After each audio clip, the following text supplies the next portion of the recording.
I'd like to talk to you about a near catastrophe that just occurred. So Fry's, right here, his card was slid right down this slot, and I thought he was lost. I was just about ready to go get a replacement character for Handsome Tyler. Handsome Tyler really needs a good, strong character to be with him because he doesn't have a lot of personality, as you can see. Then I thought to look at the floor folders, and lo, there was Fry's. That's not the reason I switched TD with Fry's, however. The reason I switched them is because Action Washington's kind of a hefty fellow, and he was interfering with the action card setup back there. He was just too big, so I switched them around after they chose their armies. Now that's kind of maybe a little irregular, but that's the way I did it. So let's look at who's what color and kind of where they're positioned on the board to start out with. We'll start with TD. TD and Action Washington are the purple color, and they did pretty well, I think. They got quite lucky. They got a nice little clump here, and I think they got a good chance of taking this, having a majority in this region. Noodles, who was our yellow player. Noodles has a good clump here, otherwise she's pretty spread out. She's pretty spread out. She's got a little triangle going. So let's go to Betty Crocker and Detective Grace Auburn. They are the black color, and they got a good, strong, solid chunk in here. Ca's blue. Ca, when she was placing, I didn't think she was doing too well. But she ended up kind of with this region here had no one in it just because of how the cards turned up, and she ended up with the majority there.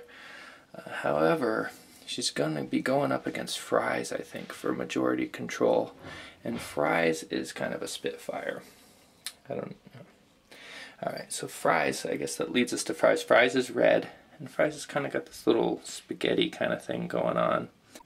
Alright, our actions have secretly been selected, and we've also revealed our bids for turnover, turn order, and special powers. The winner ended up being a tie between Noodles and Ca. They both bid 3 because they wanted a particular card. Ca ended up getting the random first pick, and she picked to have the extra army. Noodles got the extra attack ability, and you'll see why later. So Noodles is right here, and Ca is right here. Now, our teacher friend, TD, he got the next bid with 1, and he ended up last in the turn order. He really wanted to play defensive, though. Very good move. Alright, and then finally, Fry's and Betty Crocker tied for last place. Betty Crocker actually ended up getting the last pick, which ended up being first, and some rice. Everyone was pretty happy with what they got. Everyone kind of got what they won, even though it was a competitive bidding. Looking at our event cards for the season, you'll notice that 2 separate event cards had the effect of making temple spaces immune to attack. Looking at the action track, you'll see that Build Temple is the second action available. I think you'll find that a lot of people used that to their defensive advantage, kind of chanced it, hoping that the temple immunity religious festival event came up. And here you can see what I was talking about. Ca built a temple right there. Betty Crocker right there. TD right there. TD, kind of a vulnerable spot, I guess, he felt. There's only 3 there. And then Fry's right here.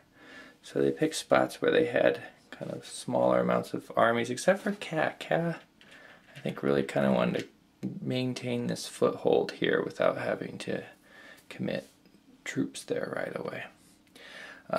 We also did a little bit of deployment, and it ended up being that Noodles and Betty Crocker both ended up deploying to their 2 spaces right there, building that up to 5. And then also up here, Fries and TD kind of have a standoff with their big guys up there.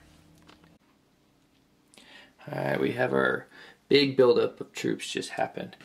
Cash, she really built up right here, as did Betty Crocker, so they kind of have a face-off. Now remember, Cat got 1 extra one, but I think Betty Crocker began with more there in the first place. So he has 10 and Cat has 9, so they're kind of, I think, competing for that region. In other news, because Fry's motto is "Me Awesome," he added a lot of troops to Me No, and TD, kind of his lone province out there, unconnected from his central sweep, he added onto that. So perhaps, I believe he's thinking he's going to eventually connect. We're on our Attack B action, and Noodles is the only one of the 5 players who has chosen to attack. Now, when she made that choice, the board looked a lot different than it does right now. I'm not sure what she was thinking. Maybe, I believe she was thinking of maybe going down to Totomi. That doesn't look as nice of an option now that Fries has these huge buildups here. So her choices are either to go into Hida, a place which TD has recently put into revolt. I think you'll notice on the board there's a lot of revolts because we collected taxes and rice back to back from the farmers, and they don't like it. So her choices are either to go into Hida or into Totomi. I think that's a tough one. Let's talk to Noodles.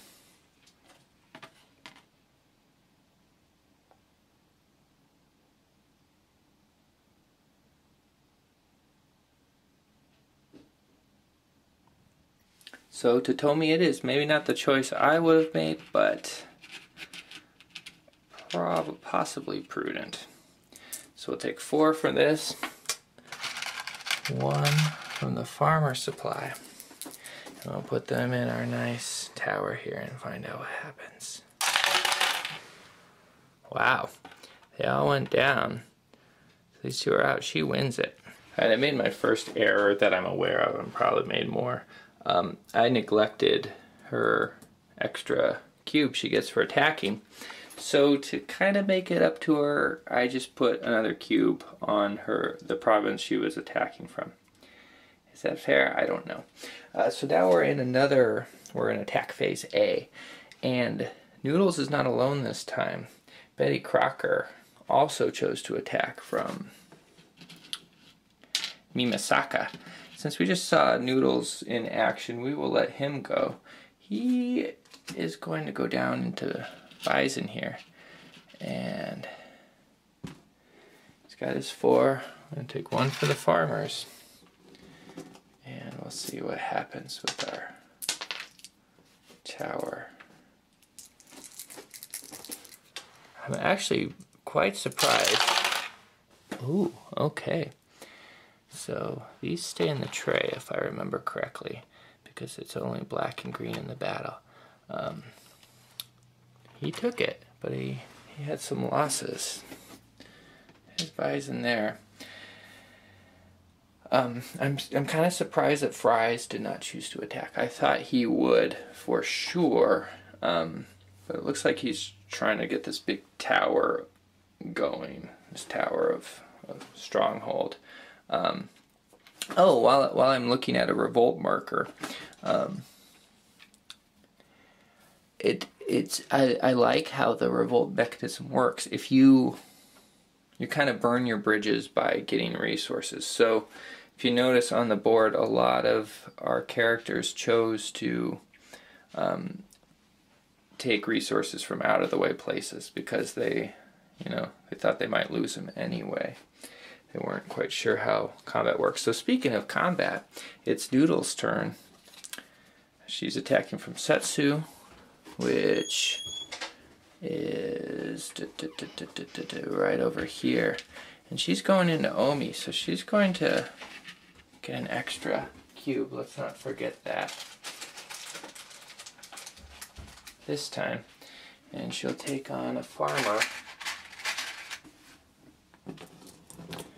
and see if she can take Omi.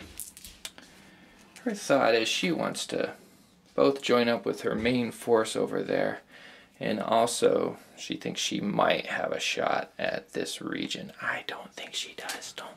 Fries is too strong, but I think when she made the original choice it was a little different. I keep wanting to like shake them like dice, but it doesn't. They're not dice. We'll drop those in there, and our outcome is she takes it, but again she's lost something to the tower. It'll come out later. Oh, and in the original seeding of the tower, it's interesting to note, only one of the green farmer cubes remained in the tower. The rest came out. Of the players, they all, I think, had 2 cubes remaining in the tower, except for, I believe, TD has 4 cubes in the tower. So he's got a slight military advantage that way. And we've completed our last action for the season. The only person who built the No temple was TD, and I was tempted because it would have amused my father-in-law to build the No temple in Obama for the No Obama thing. But TD is a Democrat, and so he built it in Ine instead. I think he'll probably build a palace in Obama, and that'll be nice. I'm having a lot of fun playing Shogun.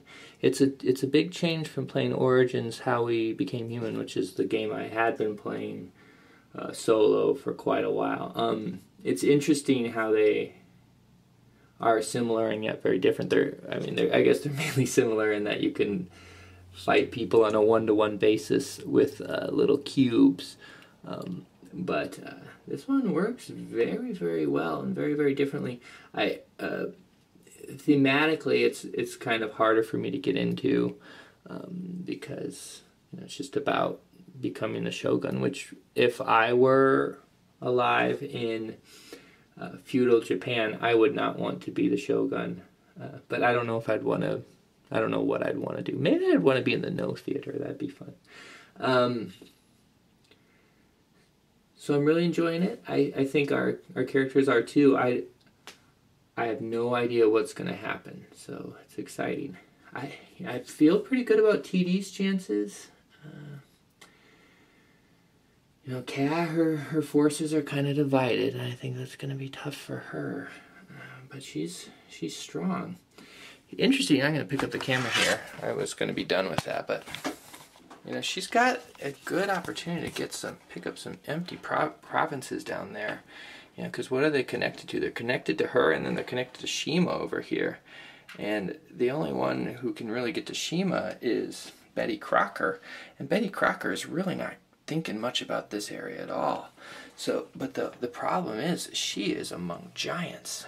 She's got all these huge groups. She has Musashi, but if she brings Musashi down into Kazusu, she's going to be in some trouble. So, I don't know. Fries has got this good tower there. TD, I don't know the game well enough to know what's going to happen. I think next round there's going to be a lot more buildings built, but people are kind of unsure. I'm unsure of what is good to do and what is not. As we can see with our attacking, I don't think attacking was very effective at this point, so maybe it's wiser in the game to wait a little while to attack, which probably if I were playing by myself I would have, but Noodles is a frustrated biker, so thanks for watching. See you in the summer.